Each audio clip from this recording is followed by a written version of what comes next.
and all I did was give the secretary a slap on the ass. I had no idea it would ruin my life. My boss happened to see the whole thing and fired me on the spot. As I packed up my stuff and headed out, I realized I'd left my phone at my desk, so I had to go back for it. But the second I stepped upstairs, I walked right into something horrifying.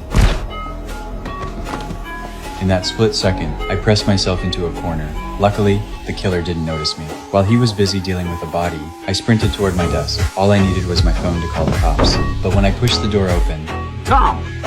What are you still doing? Voice down. Keep my voice down. There's a guy on the road just killed Janine Barney. What are you talking about? Roger, we gotta go. We gotta get out of here. Hey, what did he look like?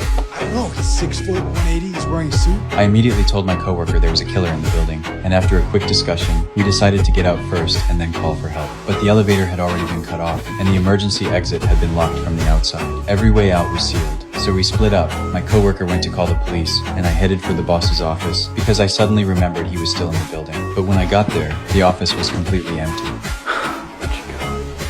Meanwhile, the moment my coworker got through to the police, the killer appeared right behind him. My coworker panicked and hung up immediately. Then the killer pulled out a gun and pressed it against the back of his head. Is anybody else working late tonight? No, it's just me.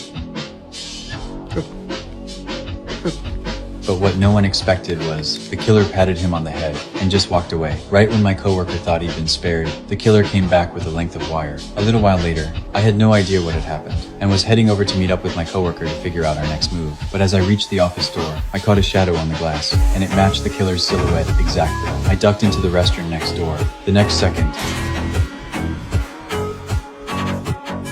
I realized the security guard had clearly been killed too. When I went to check on him, I accidentally hit the flush handle.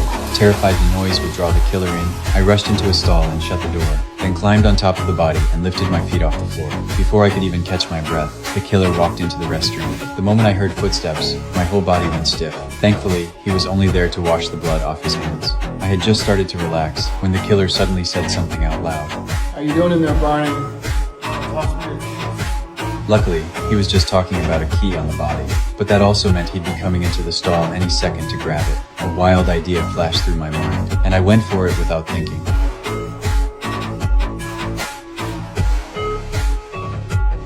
But before I could steady myself in the stall, I accidentally triggered the motion sensor flush. It was only a matter of time before I'd be exposed. Luckily, right as the killer stood up, I triggered the flush again at the exact same moment to cover the sound.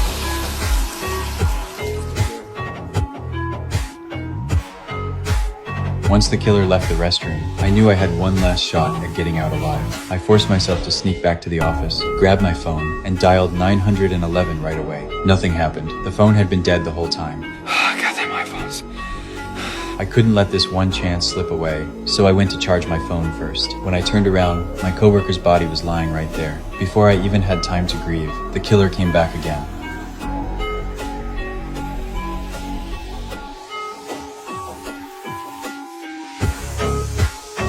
I barely managed to dodge him one more time, and while he was busy moving the body, I switched hiding spots and slipped into a storage room. As I was watching the killer's movements through the crack, he suddenly looked in my direction. Then his phone rang. He picked up the call while dragging the body straight toward the storage room. I watched him get closer and closer, and pure despair washed over me. Right at the last possible second, the killer stopped in his tracks. He glanced back, then turned and walked quickly toward my desk. It was my phone. My girlfriend had called. After the killer hung up, he saw the photo and the name on the lock screen. That was it. He knew there was still someone alive in the building. Tom.